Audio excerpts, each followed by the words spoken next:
Hello, everyone. Welcome back to a very special episode of Uncanny Treks as we continue our trek through the Jack Kirby and Stan Lee Fantastic Four run.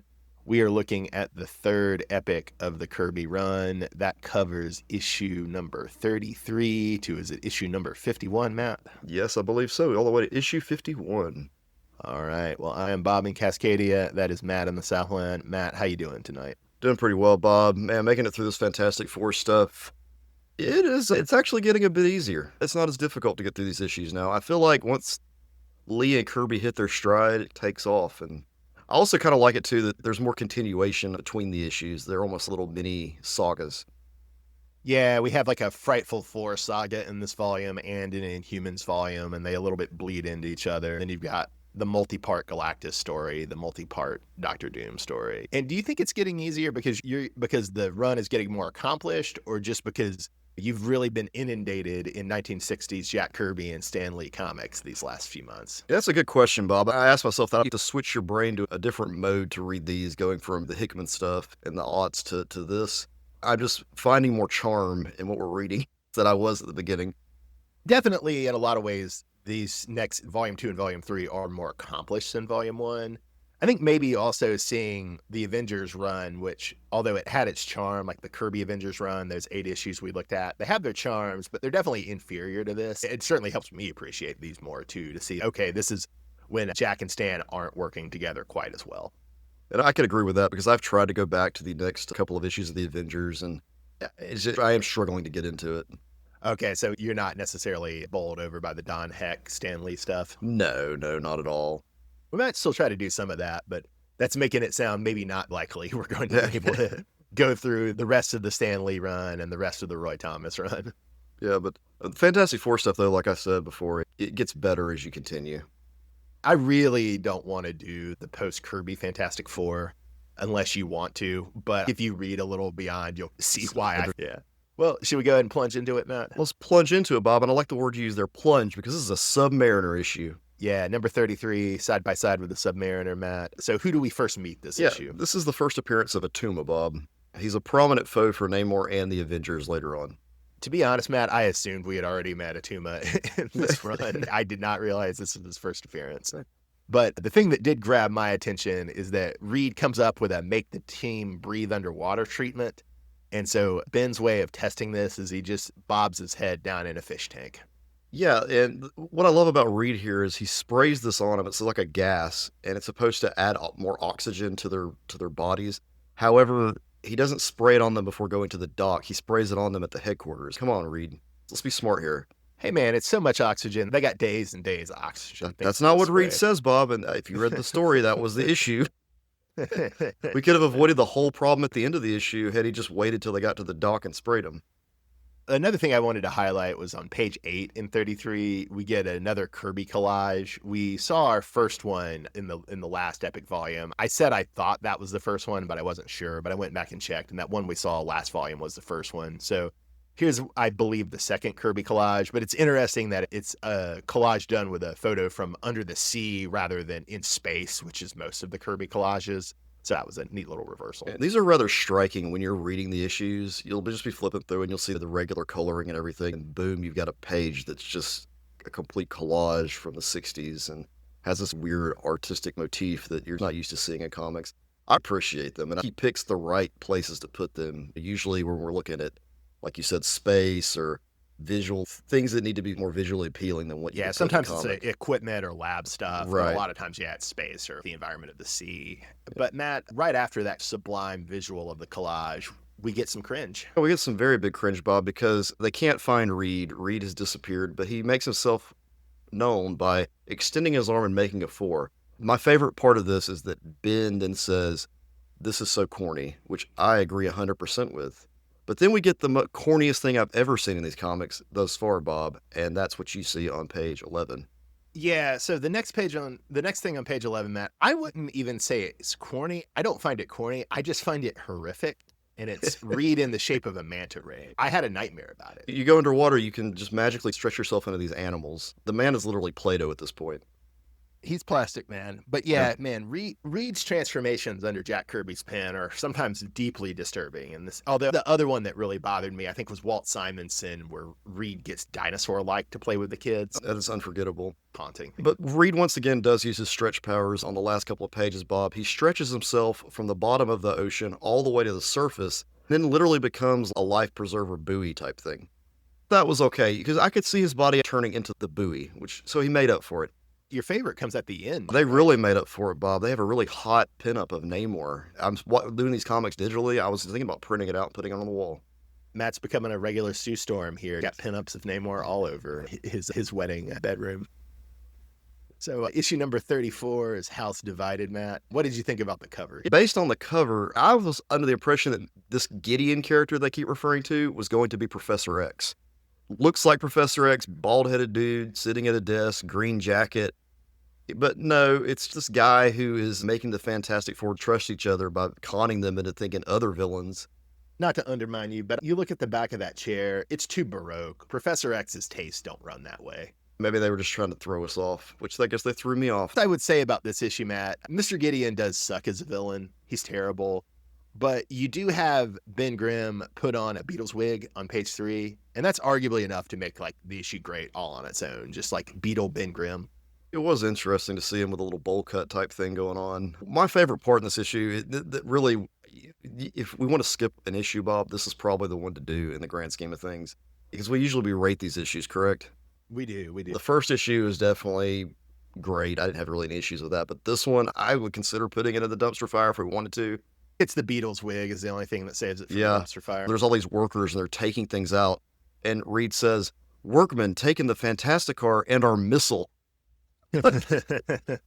I'm sorry about that, Reed. I'm sorry they're taking away your missile. Yeah, it's really important that you hold on to that missile. Issue 34 is a forgettable issue. We can jump ahead from 34 to get to number 35, where we actually see Professor X, Matt, and that's a Calamity on campus. We've got Professor X and Cyclops out here just testing mutants at the college campus. Which is a little, I don't know, it feels a little skeevy. I know that's something they did a lot in the Silver Age, but it feels a little skeevy. I do like how sociable Professor X is versus how standoffish Cyclops is. It is nice that that aspect of their characters is already well established in the Silver Age. Yeah. The minute Johnny steps foot on campus, they refer to him as the BMOC, big man on campus. Were you ever the BMOC, Bob? Are you calling me fat, Matt? No, Bob. No. Big man on campus. I know it was a real acronym in the 60s, and no, I was never the BMOC, Matt. We should bring it back. I'm going to bring that back. But I feel like this whole issue is just a big stint for the Fantastic Four to get Johnny to free ride to college. They just all show up in their flying vehicle and walk around. Well, they're still recovering from the financial damage of number 30. Oh, yeah. So, Matt, I know in the past you were deeply traumatized by the first appearance of Diablo in this run. So when you saw Diablo return, when you saw him rise from a volcano in Transylvania that they definitely have in Transylvania, how did you feel? He's better in this issue. I'll give him that. I didn't hate him as much. He lets Dragon Man do his fighting. This is the first appearance of Dragon Man. And if you don't remember Dragon Man, he in our coverage, Bob, of the Hickman run, he's the Future Foundation's babysitter. He's just an evil robot, Matt. Big dragon robot. You always have to have the dragon part. He's not just a robot, he's a dragon robot. I also do love that this issue refers to a bit of continuity that shows up in the early Lee and Ditko Spider-Man comics, which is that Human Torch and Peter Parker are romantic rivals in the Silver Age. I always like that. Yeah, that is different from what you kind of see in towards the future. Except for in the Hickman run, where there's the implication that maybe Johnny went out with Mary Jane. When we get to the end of this issue, and Reed admits that he has feelings for Sue.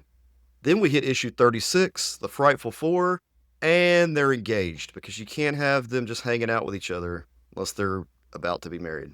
That is pretty creepy and, really doesn't fit with like contemporary expectations about how engagements and courtship should go.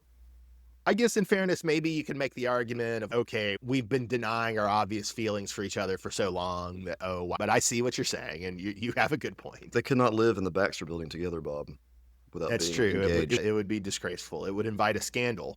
Matt, what do you think of the Frightful Four? We've got the Frightful Four here, Bob. First appearance for Madame Medusa. I like how they call her that. This is her first appearance.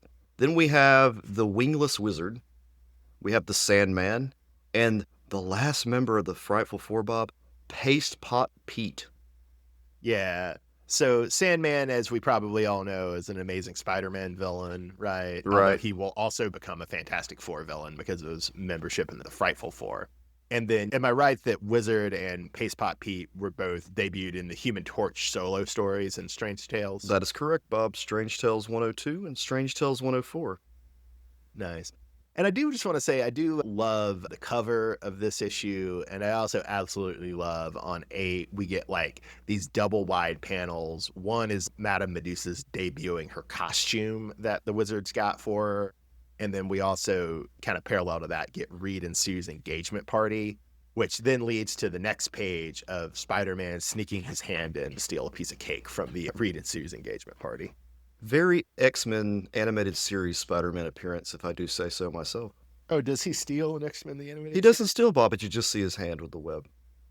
What do you remember? What episode that was? Nope. It was the episode with the little boy that plays soccer in Storm. Where Storm goes to Kenya and like. I believe so. I believe that was the episode, but I may be 100% wrong. So fans, call me out if you need to. I think there were some cameos in that. I'm not sure if they were Spider-Man, but maybe they were Spider-Man. I know Black Panther definitely made a cameo in that one. I think it was the same episode.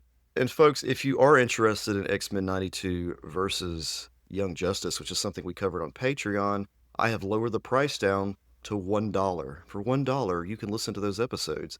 And I would give it to you for free, but Patreon will not allow me to. Type wide Patreon. So my apologies, but for $1, you can listen to all you want. All you want about us do X-Men 92 and Young Justice. That's correct.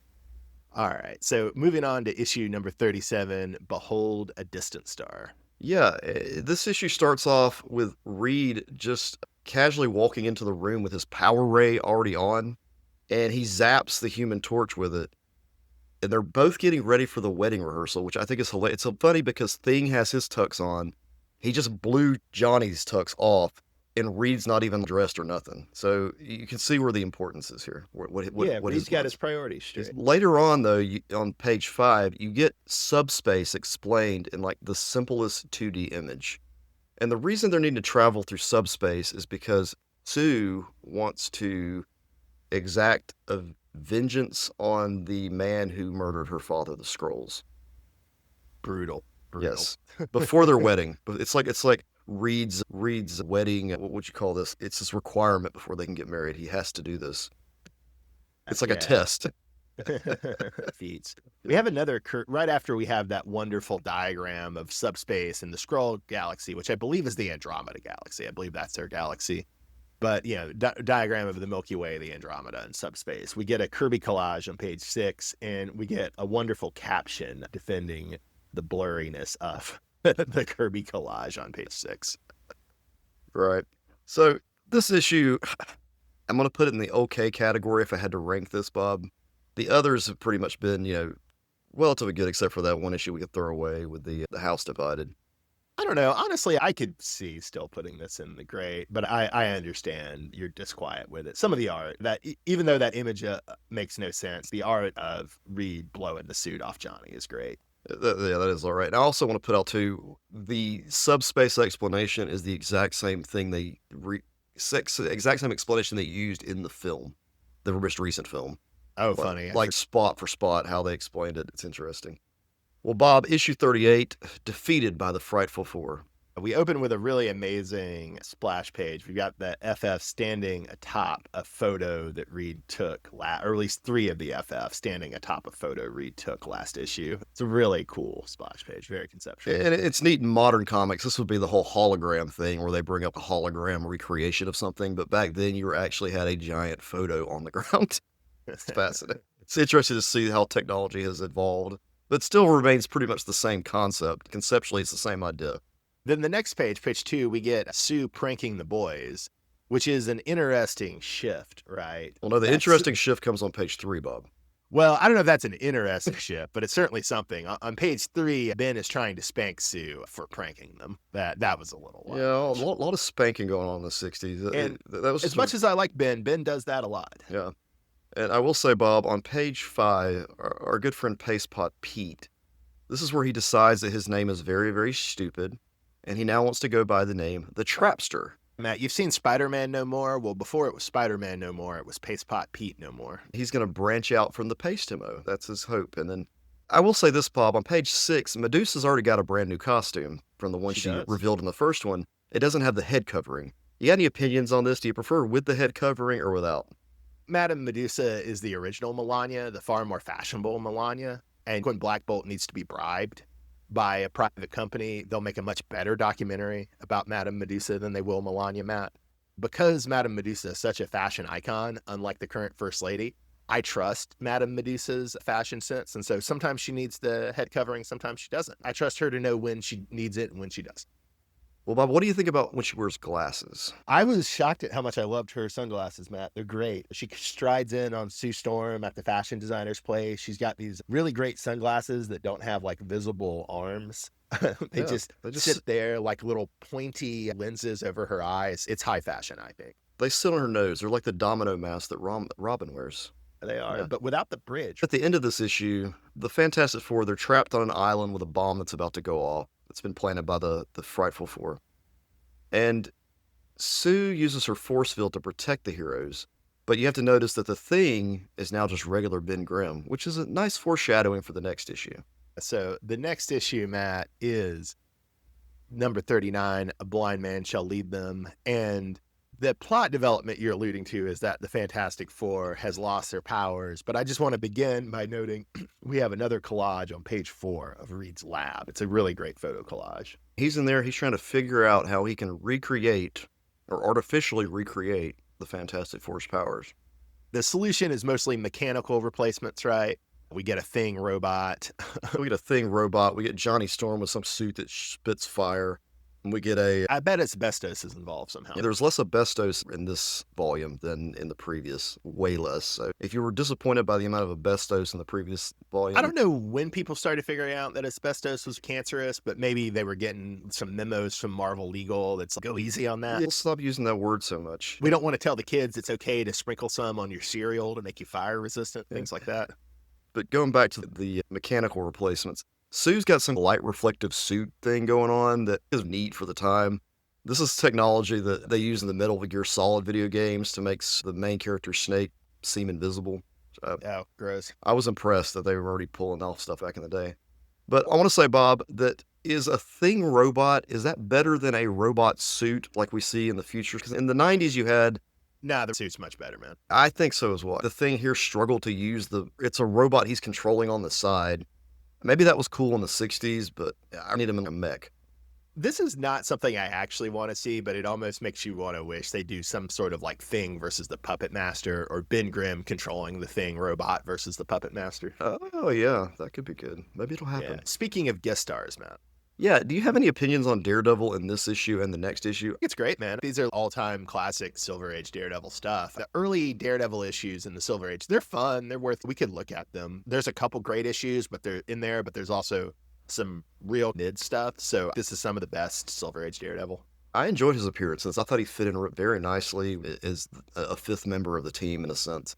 Feel free to disagree, but I think this is maybe the best guest star appearance in the whole Kirby Lee FF run. I could see that because he does fit in well with this group. In a way, the X-Men one from last time was really good too, but that was good because they did a good job of capturing the different personalities of the X-Men and capturing the different personalities of the FF. Whereas, like you're saying, with fitting Daredevil into the story and into the team dynamic, it works well in these two issues. Well, Bob, as we do go forward into the second issue of Daredevil, which is number 40, Battle of the Baxter Building, on page 3, Daredevil's Billy Club turns it into a gun. Okay, and that's fine. But he specifically has a sight. Well, and him using the sight, even with the radar sense, a bit much. Although, if one wanted to justify it and be Daredevil's, well, I really want to throw them off the scent of blind lawyer Matt Murdock. Oh, that's a good point. Okay, so yeah, because they really don't know he's blind. I gotcha. All right. Him using the sight with the radar sense makes no sense. I will say we do get a great Doctor Doom Daredevil fight, and I think we get a couple other Doctor Doom Daredevil fights in the Silver Age after this. I think this is the first one. Maybe I'm wrong. Actually, maybe I'm wrong in saying that. But anyway, this is a memorable one, and there's a really great image on page 9 of Daredevil has a grip on Doom's neck, but Doom is breaking it. That was my favorite image from the issue, favorite image from the Daredevil Doom fight. Your favorite image wasn't on the next page where Doctor Doom uses the air conditioning floor to freeze all the members of the Fantastic Four? Hey man, as somebody who's afraid of air conditioning, I get that. All right, so on page 14, Bob, Ben is transformed back into the Thing, and he looks like early versions of Killer Croc when he's Brutal. midway through the transformation. I really appreciate the way that was drawn. The transformation looks scarier, especially compared to the way the Hulk transforms. The other thing, which I misspoke and said that the Daredevil thing was my favorite image of the issue. My favorite image of the issue actually comes up, but I think I was going to save that and talk about it when I was talking about my favorite character of the collection. You want to keep going? We'll let you save that, Bob, for later, but it is on page 20 of this issue. Let's talk about issue 41. It's the brutal betrayal of Ben Grimm, Matt. In this issue, Bob, we have Ben Grimm being turned bad by the Frightful Four. And how we know he's bad is because he's constantly smoking cigars, and he's not smoking them in celebration. And not only is he smoking cigars, he's playing cards, Matt. They're sitting around, they're all playing cards. And my favorite image of this issue is Medusa using her hair to play cards with Sandman. That's what crooks do, guys. They smoke cigars and they play cards. Matt, you had a problem with the artist formerly known as Triple P. Yeah, Bob. Paste Pot Pete here, he changed his name, but he's still doing the same shtick. He's got a pasteboard for Mr. Fantastic. Well, he didn't say he was giving up the glue, Matt. Just said he was branching out. He was branching out. What I've noticed, though, is that his traps, and usually he puts glue on them so they stick to people. It's just a pasteboard. And Mr. Fantastic gets stuck to it, and that's it. That's the plan. That sounds like a good trap to me. The Adam West Batman traps from the day. We're about in Adam West territory where we are with this run. So jumping up to number 42, it's To Save You, Why Must I Kill You? And Matt, my favorite image in number 42 is on page 14, and it relates to what you identified last issue, where here we see Medusa using her hair to strike a match and light Ben's cigar, but then we see the Sandman extinguish Ben's cigar with his sand. I'm telling you, cigars are important to bad guys. Well, Matt, my guess at your favorite panel for this issue was going to come 3 pages later, where we see Reed use his arm to slingshot the wingless wizard's anti-grav disc. Yes, Bob, that is actually extremely tight. I really appreciated the image of Reed using those 2 fingers as a slingshot, pulling back. I haven't seen him do that in any of the modern stuff. I need to see this. But there was one page, Bob, that annoyed me to death, and I even texted you about it. It's page 8. The Thing is able to put Reed into a metal urn, and I didn't think Reed could get that small. I understood in the previous issues, at one point he thins himself enough to go through a keyhole. That's fine, because you can make yourself skinny. But you would need an urn that's big enough to contain his mass. And I imagine this, if you're trying to shove Play-Doh into one of those Play-Doh cups and you got too much Play-Doh, you're never going to get everything in there. So it makes no sense. It hurt my brain a little bit. Well, and maybe this is nonsense and I'll have to cut it in editing, but wouldn't you imagine Reed's body can concentrate its mass, though? But to get smaller, though, I don't understand that part. He doesn't necessarily add mass, he just adds surface area.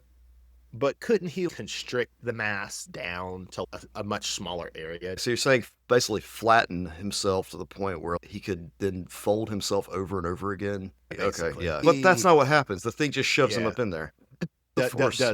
Makes Reed involuntarily draw in on his But mass. let's be honest, though. This seems like a very easy way to take care of Reed Richards if they ever needed to in the future. All Dr. Doom needs is a jar, man. Give him a jar and he can contain Reed Richards. I haven't seen this too often, so I'm interested to see as we continue reading if we see similar traps to Reed Richards. All right. Moving on to issue number 43, Matt. It's Low. There Shall Be an Ending. And we have my favorite image in number 43 is on page 8. We see this diver's helmet that Reed is lowering down on Ben to deprogram him from the evil, frightful Four brainwashing. Yeah, he literally has a lobotomizer, guys.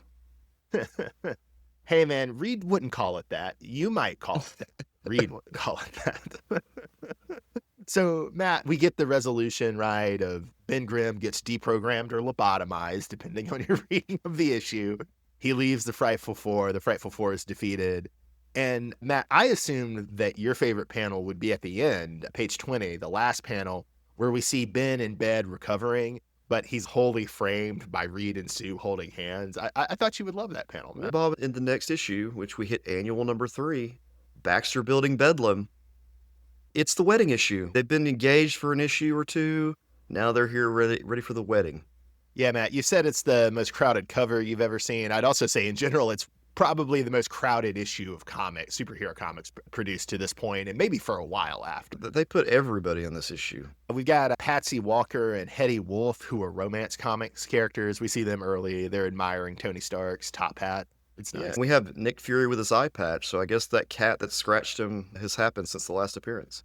We also have all the villains, Matt. This kind of begins where on page 6, where we have your guys, the X-Men, and Ben just piling up the Moloids. Oh, this was my favorite, Bob. I was watching this going, X-Men, this is the day. And Cyclops is firing his force blast into the ground so that they can't get back up. And then you've got Iceman piling on the ice into the hole so they can't get out anymore. It's a damn Moloid mass grave. It's intense. So your favorite was the X-Men and the Moloid. My favorite was a couple pages later on 9 and 10. We see Sue having to use her force field to protect her wedding dress and Alicia from the Red Ghost and his super apes. And then my guy, Dr. Strange, comes in and he transports the Red Ghost and the super apes to another dimension. That was pretty great. It was great, Bob. I just want to highlight something real quick on page 12, though. We get this weird angle of Daredevil teabagging. Just was not excited about it. Hey, man, I'm going to let Daredevil's personal life be his personal life. I will say, as long as we're sounding weird notes, on page 20, we get another Kirby collage. And Matt, nothing ruins a Kirby collage for me like putting the Watcher in it. This collage was a whole lot of David Lynch, Bob. And I will say that the Watcher looks more like the Kingpin. I didn't think about that, but you're right. He looks a lot like the John Romita Kingpin. Yeah, there's a lot of truth to that, man. Yeah, there's like a lot of disturbing truth. You're either the Kingpin or like a giant baby. You have to pick one or the other. You can't try to be both. Well, Bob and Matt, neither of us understand the time displacer, so why don't we time displace ourselves into issue number 44? The gentleman's name is Gorgon. I agree, because the ending to the annual really annoyed me, but it was there. The time displacer, but still a great annual. Yeah, it was a great annual. So the gentleman's name is Matt, Gorgon. You didn't remember Gorgon? No, but I didn't really remember him, but is he like a satyr? He's an Inhuman. He's got horse legs or hooves. He looks like a centaur or a satyr. He can kick stuff really hard. He actually kicks stuff so hard that he causes earthquakes. Specifically, it's earthquakes. Yeah. And this was apparently his first appearance. It was, yeah. We've read about him later. He's the second Inhuman we've met after Medusa. And whenever you see the Black Bolt team of Inhumans, Gorgon is almost always there. Oh, okay. I wanted to begin, besides talking about Gorgon, my least favorite panel in number 44 is page 2, where we have Sue in a dish apron. Not a good look, Jack and Stan. Not a good look. On top of this, Bob, Reed Richards is trying to make his own dishwasher, so stupid me had to go look up when dishwashers were invented, which was apparently in the late 1800s. I didn't realize it was that early. That's the thing. These were industrial, larger dishwashers, but when they actually getting in homes, that was in the 1950s, but they were for rich folk. Then they were pretty commonplace in the 60s. That's about what I would have guessed for when they were widely adopted. But I didn't realize they'd had them since the late 1800s. So why is Reed Richards reinventing the wheel here? And I didn't get it. He's like, I need something to distract my wife. Yeah. Yes. So we meet Gorgon. I guess we should go ahead and move on to part 2 of the Inhuman saga, which is number 45, Among Us Hide the Inhumans. And, as Jack and Stan try to create the second version of the mutants. Yes, and Bob, this issue introduces us to Crystal. Oh my God, I can't stand Crystal and Johnny. It's so bleh. Johnny's infatuated with that girl. I don't have anything against Crystal herself. She's fine in other stuff, but having Johnny obsess over her is not great, and that's going to be a defining trait for the next quite a while of the FF run. I will say, though, on page 11 and 45, we get my favorite panel, which is the debut of Lockjaw, the teleporting giant dog. Truly my favorite of the Inhumans, even though I love Madame Medusa as well. Well, Bob, we're introduced to these Inhuman characters, but we're also introduced to a new vehicle, the Airjet Cycle. Do you prefer the Airjet Cycle or the Fantasticar? I don't know. On a practical day-to-day level, you got to prefer the Fantasticar, but it's wild to see Kirby go nuts drawing the Airjet Cycle. Yeah, I really do like the Airjet Cycle design. It's really neat just to look at, but I'm with you. I really prefer the Fantasticar just because I think that was the one that I grew up with in childhood. That was the one they had in the cartoons. It seems a little bit more practical, doesn't it? Also a little less risky. It seems like it'd be easy to die on the Airjet Cycle. They don't seem like they're holding on too well. So number 46, Matt, those who would destroy us. You want to run down the roster for us? Right, so now that we've been introduced to Black Bolt, we've got Gorgon, Medusa, Crystal, Karnak, Triton, and Lockjaw. That's it. And then my favorite panel in this issue, Matt, is number 8, where we see Ben swing at Black Bolt with a big pipe. I always like seeing Ben swing a pipe at somebody, especially Black Bolt. My favorite image, Bob, is on page 18, where I'm pretty sure that the Seeker, the guy that's coming to try to get the Inhumans, pretty sure he's vaping. It's some sort of electric thing he's using. I don't know what it is, but it's Jack Kirby called the vape man. He predicted the vape rig. It's not a cigar or a cigarette, but it looks like a vape. So page 40, issue 47, Bob, beware. This is the climax of the Inhuman saga, at least for now, man. Right. Beware the hidden land. And at this point, I have to ask Bob, are we getting too much Dragon Man? No, there's no such thing. You don't think there's too much Dragon Man? There might be too much Inhumans, but there's not too much Dragon Man. There's just a little too much Dragon Man in these issues, but I'm okay with it at this point. My favorite panel in 47 is we get Medusa and Karnak go hog wild on Maximus the Mad as the rogue member of the Inhuman royal family, and the Alpha Primitives are these weird and problematic things that he inspires to rise up against the Inhumans. Then, Matt, my guess at your favorite panel was going to be on page 12, where we see Black Bolt crown himself with this Inhuman crown that's just insane. Yeah, he should always be wearing that crown. And just one quick note, Maximus is Black Bolt's brother, who Maximus believes he should be the king. So just throw that note out there. Like Namor and Atuma are always going at it in Atlantis, it's always Maximus the Mad and Black Bolt going at it in Adelan. Although, as we saw in the Hickman run, sometimes Maximus the Mad is willing to play on the good side for a while. And Bob, one of my favorite images in this issue is on page 13. It was Sue spending 4 whole panels to change her hairstyle, to which Reed completely ignores 2 pages later. He's a cold fish, Reed Richards. Cold fish. I actually misspoke because 47 is the last issue focused on the Inhumans, although we're going to get back to them and in the next collection. But in 48, it's actually the beginning of 48 that has to wrap up the Inhuman storyline, which is ironic because it's also the Coming of Galactus, right? So we have 48 is a transition issue. You have to wrap up the Inhumans and start the Galactus story. So in this, Bob, the Inhumans at the beginning have been trapped in this impenetrable ball. And of course, Johnny is crying his eyes out because Crystal's trapped in there and he can't get to her because they're so in love. They met each other yesterday. It's moving as quickly as Reed and Sue did, I guess. And we see what happened with Reed and Sue. They're perfectly happy. Marriage is blissful. What's the problem?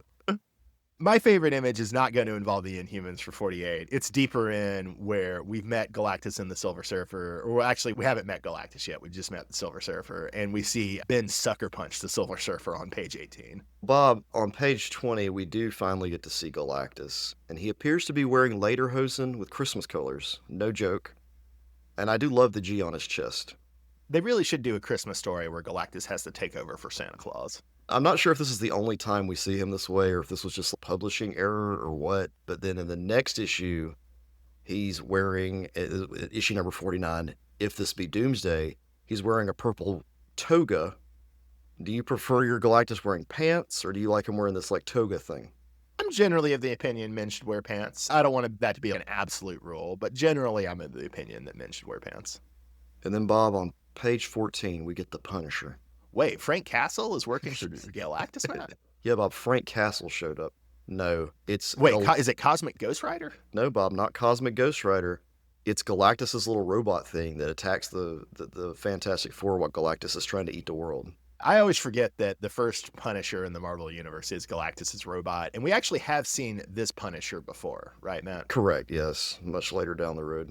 Was that in Al Ewing's Mighty Avengers, or it might have been in Ultimates? I think it was in Ultimates, but I may be wrong on that. I want to say Mighty Avengers, but could have been Ultimates. So, Matt, my favorite panel in this comic number 49 is on 16, where we see Johnny flying up to Galactus' massive space station home. That's amazing stuff. That space station has not changed as time has progressed. You would think they would have redesigned it, but no, even in the 90s, the early aughts, and the Hickman stuff, it's still the same shape. Looks like some jumping jungle gym type. I mean, once you get the perfect Galactus design, you don't really want to change it unless you're turning him into like Lifebringer Galactus like the Ultimates do. Right? And they do definitely hit the design with the going from the red and green to the purple. And I'm assuming the next time we see Galactus, he'll have more. I believe that's correct. So, Bob, issue number 50, Startling Saga of the Silver Surfer, in which I thought we were going to learn some history of the Silver Surfer, but we do not. in time, don't worry. But on page 10, we do get the revelation that Captain Planet was quoting Galactus when he says the power is yours. That was pretty funny. My actual favorite panel would have to be 12, where after they send Human Torch, the Watcher sends the Human Torch to Galactus Station. They get the ultimate nullifier, aka the dopest Zippo cigarette lighter ever invented. Reed faces down Galactus with the dopest Zippo cigarette lighter ever invented. Galactus backs down and spares Earth. And then you have the team coming back. And when the team and the Surfer come back, Alicia runs past Ben to greet the Silver Surfer. Then that shows up on page 13 where Ben just gets jealous way too easy. In general, yes, characters always in the 60s get too jealous. I do think Ben has a point that his girlfriend's going for the hot, muscly silver twink instead of him. I do want to point out, you went over it really quickly, but with the Human Torch, they don't really go into any detail about him going to get the ultimate nullifier. They show a couple of images. He manages to get it. But in the grand design that I've been reading kind of alongside this, they make it clear that during those travels, that's when he somehow he's able to have a relationship with Crystal. With almost a mind relationship because he's going back in time, and it establishes that piece, which makes everything else that comes after this a little more digestible as far as their relationship. That's an interesting addition. I assumed they were trying to suggest that Galactus' station is beyond human understanding, and so you just don't want to spend too much time with Torch on that retreat. Oh, I agree 100%. That is what they say, but yeah, adding that piece, though, in the grand design sort of helped me better understand this Crystal relationship. It's ridiculous how fast they fall in love. Well, Matt, we end out the collection with number 51, This Man, This Monster, and what goes down in number 51? In number 51, Bob, another dude becomes the Thing, and Ben gets to be Ben. This is a really famous solo issue, a spotlight issue of Ben. It's reprinted a lot. And it is a really good thing of this Ben doppelganger taking over for him for a while. And it's also continuity-wise, it's important because Reed discovers the negative zone. So the Ben doppelganger ultimately sacrifices himself and is lost in the negative zone, which we see in a cool Kirby collage. That takes us through all the issues of this particular volume. Most of them, I think, are in the great category. I'd agree. There's the one issue with Gideon that I could put in the dumpster, but other than that, so we agree that 34 is the worst of these, right? Correct. But you have a controversial take about another one that you don't.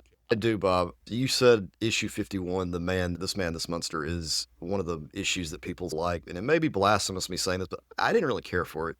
I thought it was kind of dumb. Matt, I love you even though you're wrong. It is the introduction of the negative zone. I get that part, but I just thought the whole setup and premise was just really annoying, and it's probably been done already. I've already seen this somewhere else. Oh, I don't think we've seen it like this. And it's especially interesting, somebody who wants to be the Thing as opposed to Ben. That's an interesting thematic counterpoint. I thought the whole thing was he wanted to take out the Fantastic Four. Yeah, but he's taking on the role willingly. It wasn't my cup of tea. So what was your favorite issue, Matt? My favorite issue was the introduction of the Frightful Four, issue 36. But I also really enjoyed all the Galactus issues, the Silver Surfer, everything involving them. Yeah. I'm going to give it to number 49 for me, but the interesting thing to me about this is often called the Galactus trilogy because, it's the 3 issues, 48 to 50. And other people have pointed this out before me, but it's very funny that it's not really a trilogy. Really, the only issue that's fully about the Galactus and Silver Surfer stuff is 49. 48 is, they got Inhumans for almost half the issue. Then the back half of issue 50 is Johnny going to college, right? And so calling it the Galactus trilogy is mildly deceptive in that way. That's interesting. So I'm going to give it to 49 specifically. All right, Bob. So, good. Matt, you have a wild choice for your favorite FF member in these issues. Yeah, it's actually Reed, Bob. And I'm going to justify this. Reed is horrible. Yes. He's horrible to Sue, but that's his character. And that's why I like it, because it's hilarious to see Sue trying so hard to impress Reed or make Reed be a normal human being, but Reed is so stuck on his science and everything else that it's going on in the world. This series of issues really emphasizes that aspect of him. Whereas in previous issues, yes, we did see some of this, but here it's full on because they're married now and he's just ignoring her. You're right. That does up the awfulness of the relationship. My favorite FF member in these issues is Ben. You get some great fights between Ben and Black Bolt. We get Ben as evil, which is great. We get what's arguably the darkest single moment in the comic where Reed has to turn Ben back into the Thing. And this is issue 43. Ben then crushes Doom's hands, working out his frustration that he's been turned back into the Thing. And that's definitely going to echo when Doom returns. As Reed says at the end of that issue, taking Doom's pride, which is a dangerous thing to do. Right. So these are great issues for Ben. All right, Bob, least favorite. We both agree on it as well. Oh my Yeah, gosh. it's Johnny. Johnny. And you dislike the crystal stuff, and you're right to dislike the crystal stuff, even with that extra wrinkle from the Fantastic Four grand design. But man, college is also not that interesting. I say this as somebody who goes to a college to work every day. It's not that interesting. And Bob, you cut out something earlier about the college experience, but I do want to kind of highlight, so I have a little bit of time here. The character of Wyatt Wingfoot. Oh man, Well, let's save Wyatt Wingfoot for next volume. We're going to see a lot of next volume. That's what I'm saying. I've read ahead, and there's a lot more of this character. He's basically going to become the fifth member. He confuses. His introduction is just like thrown in. It's so weird, and he sleeps a lot. I don't get him. We'll talk about him next. And then I also know, like, way down the line, him and She-Hulk have a thing. So I'm like, oh, very much so. So, Matt, who is your favorite Fantastic Four foe in these issues? Bob, it's got to be Galactus. That makes sense, Matt. But I got to say, Matt, Madame Medusa's hair, it's much more fashionable than Galactus's toga. And I will say this, too, Bob, about Medusa. The way Kirby draws her, the way she uses her hair is amazing. Especially when she uses it to lower herself from things. That is so cool. Yeah, Kirby just goes hog wild with Medusa's hair in this. And usually, Matt, I feel a little bad about these categories sometimes because I always feel, yeah, of course, I'm going to say it's Ben, Sue, and Doom, right? Those are my favorite characters. So, of course, I'm usually going to think that they're the best in a given range of issues. But Medusa, I really didn't remember how cool she was and how much fun Kirby has with her hair until revisiting these issues. So picking Medusa over like Doom or Galactus or even Wizard or Trapster was a huge surprise to me. Her hair is almost Dr. Octopus's tentacles in a sense. Yeah, the way very they're much utilized. so. Very much. All right, Bob. So least favorite foe, I give it to Gideon. Of course, that he was the worst in my opinion. I'm going to a little bit cheat and go with a minor foe who appeared in the wedding annual, who I didn't remember at all, the Human Top. I don't know if it's like an Ant-Man villain or an Iron Man villain, maybe a Human Torch solo villain, but he's terrible. He doesn't eventually become Whirlwind, does he? I do not believe so, but I could be wrong. That seems like it could happen one day. I think Whirlwind has always been Whirlwind, but maybe I'm wrong. Matt, is both of our favorite guest star Daredevil? Oh, yeah, for sure. He was the best guest star in this. Now, when it comes to our least favorite guest star, you're going to pop me on this, but I thought Doctor Strange's appearance was pointless. He sent the apes to another dimension. What does this guy have to do to impress you, Matt? Well, didn't you see what the X-Men did with the Mole Men? Come on, that's impressive. That's the good stuff. I'm just shocked because last time you went with Nick Fury, and this time I'm going with Nick Fury. Nick Fury sucks, Matt. Especially, I don't like Nick Fury keeping Jack and Stan out of Reed and Sue's wedding. That's not fun. Yeah, he literally didn't let God into the wedding. Yeah, what's wrong with Nick Fury? Keeping religion out of the wedding. It says that's not something a scientist would do. All right, Matt. So we've read 3 volumes of these Kirby Lee FF epics. We read World's Greatest Magazine, The Master Plan of Dr. Doom, and Coming of Galactus. Thinking of them as collections, as runs of issues, how would you want to rank them? Okay, if I had to rank these, I have to say that this one we just finished is the best, Coming of Galactus. For sure. All right. Then I would say Master Plan of Dr. Doom. Even though we're reintroduced to a lot of villains, I feel like they've gained their stride at that point, so you already know who they are, and they skip the whole origin piece. In hindsight, already knowing who the characters are, but a lot of the introductions were rough. And that's why I'm putting World's Greatest Magazine, the first volume, at the end. I see where you're coming from, and if you feel strongly about it, I can live with it. But I guess I would push that. I think, especially the Doctor Doom material in Volume 1 is so much stronger than the Doctor Doom material in Master Plan of Doctor Doom. That makes a difference. I also think you get a lot more iconic villains in Volume 1, whereas in Volume 2, Hatemonger and Rama Tut are great, but Hatemonger and Rama Tut are not Mole Man, Puppet Master, Doctor Doom, Namor. Right. So that would be my argument, even though I think you're right that Kirby's art is more polished and the collaboration is working better in Volume 2, Master Plan of Dr. Doom. I still feel the quality of the stories is a little bit leans towards World's Greatest Magazine, if that makes sense. Let's go with that, Bob. I'm good with that. As long as you agree that Coming of Galactus has been the best of the 3, I'm good with that. Oh, yeah. And I don't know if it's going to get displaced, but I think this is the peak. I mean, there's some really good stuff still to come, but this is the peak of the run. Well, to give listeners a quick preview, the next issues involve Black Panther, and I was Which are great. I was pleasantly surprised at how well the issues were done. Yeah. And then we're going to have some more Inhuman stuff. We are going to have an amazing story that's still to come. And that's a particular favorite of mine, The Power and the Peril. So that's something to look forward to. All right, listeners, will join us soon for more X-Men coverage. I'm Bob in Cascadia. That is Matt in the Southland. We are Uncanny Treks. Have a great night, everyone. Thanks for listening.